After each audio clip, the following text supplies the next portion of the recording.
para sahabat sehat, ada quote yang menyatakan bahwa sehat itu mahal, tetapi sakit jauh lebih mahal. Yuk, sekarang kita ngobrol sehat bersama saya, Dr. Pua, mengenai hal ini. Benarkah atau setujukah kita dengan kalimat bahwa sehat itu mahal? Mungkin ada yang protes, ya sehat itu murah dokter, yang mahal itu sakit.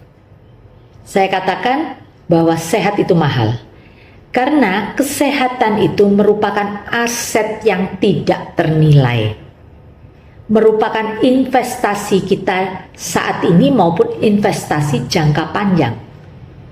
Ya, jadi sekali lagi, sehat itu saya katakan mahal, karena mahal tidak hanya masalah uang ya, menyangkut waktu, menyangkut komitmen kita. Itu semua harus dirintis atau harus diinvestasikan sedini mungkin. Nah, para sahabat sehat, kita tahu bahwa untuk menjaga kesehatan ya, itu butuh biaya juga. Kenapa begitu? Mulai dari hal sederhana, yaitu masalah makanan kita. Diet gizi seimbang, sudah berulang kali saya sampaikan bahwa isi piringku kita itu harus berisi seimbang, yaitu apa? Separuhnya itu sayur dan buah ya, separuhnya sayur dan buah, kemudian yang seperempatnya karbohidrat, seperempatnya protein. Jadi kalau ibaratnya nasi, karbohidrat segenggam tangan saya, protein, boleh protein nabati maupun hewani, tahu, tempe, daging, telur, ikan, pokoknya protein, segenggam juga begini. Nah, yang 2 genggam ini, itu sayur dan buah.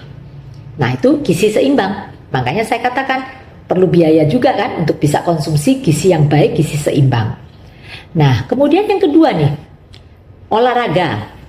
Mungkin di antara para netizen saat ini sudah bukan hal yang tabu, baik tua maupun muda rajin ke tempat gym ya. Selalu dikatakan, ya dokter saya nanti telat ya karena saya masih nge-gym. Nah ya, itu pun perlu biaya kan, entah itu biaya membershipnya, entah itu membayar personal trainernya, perlu biaya. Ya olahraga ada yang gratis, jalan kaki, iya, katakanlah mau senam, itu pun juga perlu biaya kan, membayar sanggar senamnya. Kemudian berenang, menyewa kolam renangnya. Jadi sekali lagi tetap memerlukan biaya. Kemudian untuk apalagi? Lifestyle, pola hidup sehat. Sudah saya katakan, selain gizi seimbang tadi kan, apa? Minum air harus 8 gelas sehari. Kemudian tidur harus cukup, nggak boleh begadang ya. Kemudian tidak merokok, tidak minum minuman keras ya. Dan para sahabat sehat, kalau saya katakan ini semua perlu biaya, iya betul perlu biaya. Tapi biayanya itu tidak seberapa, atau kalau dibandingkan dengan kalau kita sakit.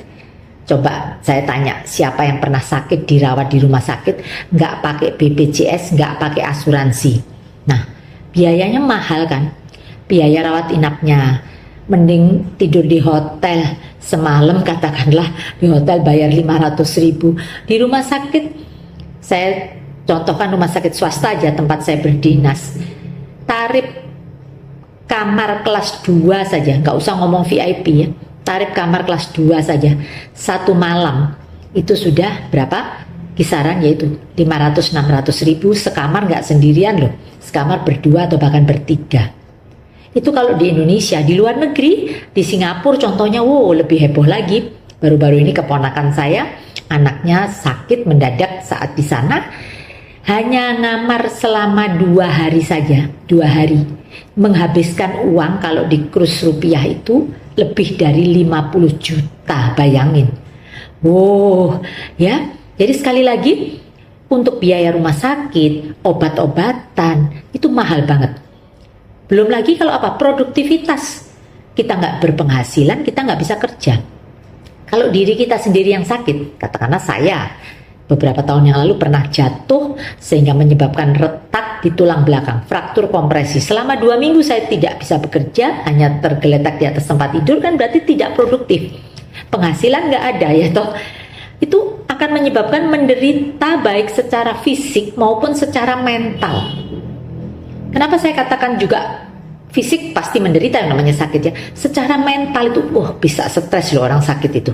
Tidak hanya diri kita, keluarga yang menjaga pun, katakanlah anak kita, cucu kita sakit, yang jaga itu pun ikut sakit. Maksudnya ikut sakit, ikut stres ya. Karena sekali lagi bagi keluarga orang yang kita cintai, kalau sakit kan kita jadi ikut sakit, ikut merasakan begitu ya. Nah, jadi kalau dikatakan bahwa sehat itu mahal, iya, butuh biaya untuk menjaga kesehatan. Tapi bila dibandingkan, jadi kalau kita bikin tidak bisa apple to apple ya, katakanlah sehat nih perlu biaya, katakanlah makan bergizi sehari berapa, kita hitung nih dalam 1 bulan biaya untuk bayar gym atau sanggar senam begitu berapa, kemudian lifestyle yang bagus ya, tidur cukup dan sebagainya. Jika dibandingkan dengan sakit, jangan terus ada yang protes gini, "Aduh dokter sekarang semua pakai BPJS kok sakit pun nggak bayar, gratis." No, hati-hati. Sekarang sudah ada kriteria berapa penyakit yang tidak tertanggung BPJS ya. Jadi jangan pernah mengatakan, "Wong BPJS nggak bayar, gratis saya dapat dari pemerintah." Ya, mohon maaf ya, ada beberapa pasien saya, secara ekonomi saya tahu dia mampu. Mobilnya pun, mohon maaf, Pajero ya, lebih bagus dari mobil saya. HP-nya pun pakai iPhone, lebih bagus dari HP saya. Dia punya yang kartu, mohon maaf, kartu Indonesia Sehat KIS yang dari pemerintah yang gratis. Saya katakan, "Ibu, kalau ibu merasa tidak layak punya ini, saya nggak minta dokter tahu-tahu dikasih, ya dikembalikan biar sama pemerintah dialokasikan untuk orang lain yang memang benar-benar memerlukan bantuan." Sebaliknya orang yang betul-betul miskin nggak punya KIS ya, sampai terus karena kemarin dulu itu oleh pemerintah ada beberapa yang sementara waktu gitu gimana, pokoknya akhirnya nggak bisa dipakai. Sekali dia cuci darah harus bayar 1 juta, berat banget ya, jadi sedih. Jadi sekali lagi, bagi Anda yang menerima KIS walaupun Anda tidak minta, kalau Anda merasa mampu, tidak usah diterima, dikembalikan biar bisa dipakai oleh mereka yang betul-betul mampu ya. Jadi kembali lagi nih kita ngobrol ke topik sehat itu mahal, tapi sakit itu jauh lebih mahal ya. Sekarang kalau dikatakan tadi sudah saya katakan perlu biaya untuk menjaga kesehatan, saya katakan memang sehat itu merupakan investasi kan tadi ya, investasi saat ini maupun investasi jangka panjang. Jangan disangka loh kalau masih muda kuat dokter, kita nggak tidur 2 hari 2 malam juga masih kuat, kita nggak makan sehat, makan ala kadarnya setiap hari, mohon maaf bikin mie instan juga masih nggak apa-apa, minum minuman bersoda, minum minuman manis juga nggak apa-apa. Itu karena Anda mungkin masih muda.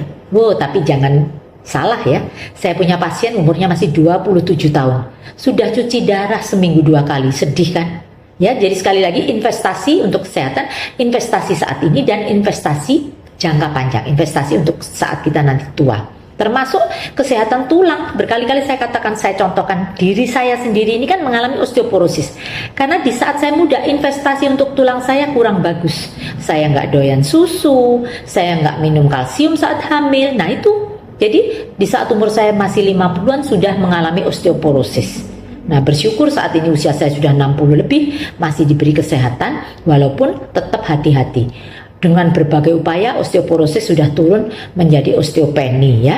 Yang kepengen tahu gimana rahasianya kok bisa membaik osteoporosis saya, boleh DM saya ya. Oke. Jadi sekali lagi, pencegahan itu lebih baik. Investasi di saat kita masih muda itu lebih baik. Untuk kesehatan jantung kita, olahraga, kardio, silakan. Karena nanti kalau kita udah kena sakit jantung di saat usia tua, udah tinggal nyeselnya, nggak bisa kembali lagi kan ya. Jadi preventif is better than kuratif. Betul banget bahwa pencegahan lebih baik daripada pengobatan. Nah sekarang masalah medical check up. Medical check up, pemeriksaan kesehatan rutin itu loh. Biasanya perusahaan kan setahun sekali melakukan medical check up untuk karyawannya. Walaupun kita bukan pegawai, sempatkan untuk periksa ya, tetap kontrol. Bagi para wanita, saya himbau untuk melakukan pap smear setahun sekali. Jangan nunggu, mohon maaf, kena kanker baru bingung pap smear ya. Pap smear bukan pengobatan kanker. Pap smear itu deteksi dini ya. Jadi sekali lagi silahkan Anda melakukan medical check up. Dokter saya suka linu-linu, ya periksa. Asam urat kah? rematika ya, seperti sudah saya tayangkan dalam channel ini dalam tayangan yang lalu. Kemudian sekali lagi saya sudah menyampaikan tadi mulai dari kenapa sehat disebut mahal, karena sekali lagi merupakan investasi masa depan yang bisa dimulai dirintis saat ini. Perlu biaya iya, tapi bila dibandingkan dengan kalau kita sakit jauh lebih murah untuk pencegahan ya. Sekali lagi para sahabat sehat, jangan menunggu sakit baru kita berupaya. Selagi kita sehat, kita wajib untuk memelihara kesehatan kita sebagai bentuk tanggung jawab terhadap Tuhan yang menciptakan kita. Sekali lagi, untuk menjaga bagaimana supaya kesehatan kita tetap oke, sudah saya sampaikan ada 7 hal kan ya, 7 tips dan triknya, mulai dari gizi seimbang, air putih 8 gelas sehari, olahraga minimal 3 kali dalam seminggu, tidur yang cukup, nggak boleh begadang, tidak merokok dan tidak minum minuman keras, jaga kebersihan ya, kebersihan tubuh kita juga. Yang terpenting harus kelola stres ya, karena hati yang gembira adalah obat yang paling manjur. Salam sehat, jangan lupa selalu jaga kesehatan agar hidup kita tetap sehat. Oke.